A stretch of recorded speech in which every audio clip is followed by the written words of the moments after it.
Alright, so I wanted to talk about an earnings trade I did with options on Domino's Pizza. So today, 30 minutes before the close, I sold an out-of-the-money put credit spread on Domino's Pizza. It was trading at around 430, 432. So I'm looking at the 1-day chart. You could see that the low of the day was actually 425.77. Now, if I did my put spread starting from 425.77, my short strike would be further. But because I did it when Domino's Pizza was around 431, my short strike is actually at 407.5 and my long strike is at 402.5. So it's a 5-point wide spread and I collected 92 cents for that. So right off the bat, what does that mean? For me to win on this trade, Domino's Pizza needs to stay above 407.5 by October 9th expiry.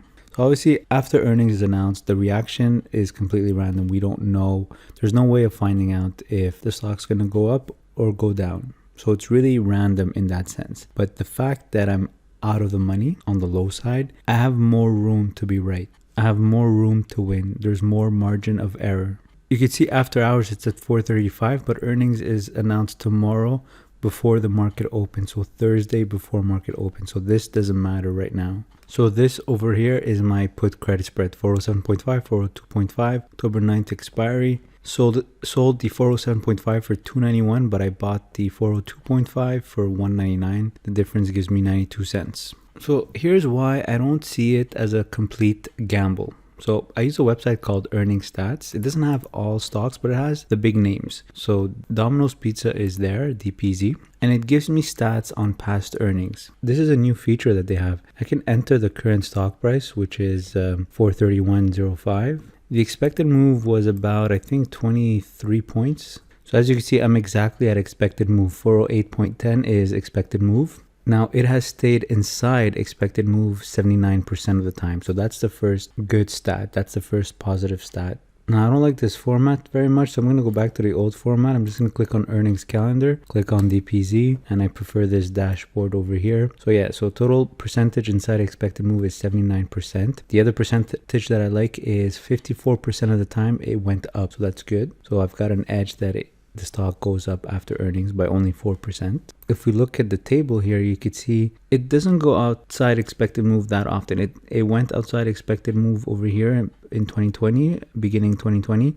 It moved up almost 25%, but it went up, so that's good. So an out of the money put credit spread would have worked here, even if it went outside expected move. So where would the out of the money put credit spread not have worked? You could see over here it would not have worked because it went below the expected. It went outside of the expected move, lower. Here it would not have worked. Here as well. Here as well. Here as well. Here as well. Some of them are close, but this one, for example, it dropped, but it didn't go outside expected move. So in this case, it would have been a winner. This case, it would have been a winner. So even if it drops, so out of the past 63 earnings, 34 times it went up, 29 times it went down. But even out of those 29 times, it still could have been a winner because it did not go outside expected move. The other stat that's interesting is percentage outside the expected move. So 10% of the time, it went down past expected move. So that's a good percentage in my case. So that's the number that I'm trying to avoid. That basically means that I have a 90% chance of winning based on past statistics.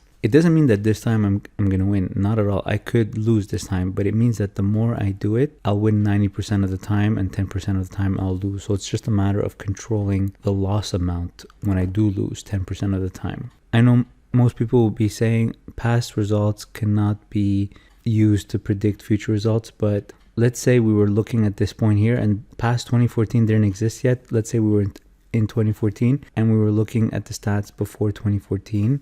The stats haven't changed much. I would say 80% of the time it stayed within expected move. I would probably say that here, let's count how many times we have 1, 2, 3, 4, 5, 6, 7, 8, 9, 10, 11, 12, 13, 14, 15 times where it dropped. And then we've got 1, 2, 3, 4, 5, 6, 7, 8. I feel like there's missing something here. 9, 10, 11, 12, 13, 14, 15, 16, 17, 18, 19, 20. So 20 times it went up. So it went up more times than it went down. So the past stats ended up being the same as the future stats. And we've got maybe 2 or 3 times that it went outside expected move on the downside, on the low side. And we counted about, 35 occasions? So 3 over 35 is about 10%. So the stats remain the same. So yeah, so these are the stats that I'm counting on. Hopefully tomorrow it goes up. I'm a little hesitant that it goes up because it ran up a lot.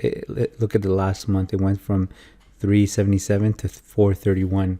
I feel like after earnings, even if they have good earnings, people will be taking profits on the stock. And I think it's going to drop after earnings. But hopefully it doesn't drop that much. And I could still get out of the trade for a profit. All right, so I'll update you tomorrow what I close the trade at. Maybe I'll have to keep it and maybe I'll have to sell a call spread against to mitigate.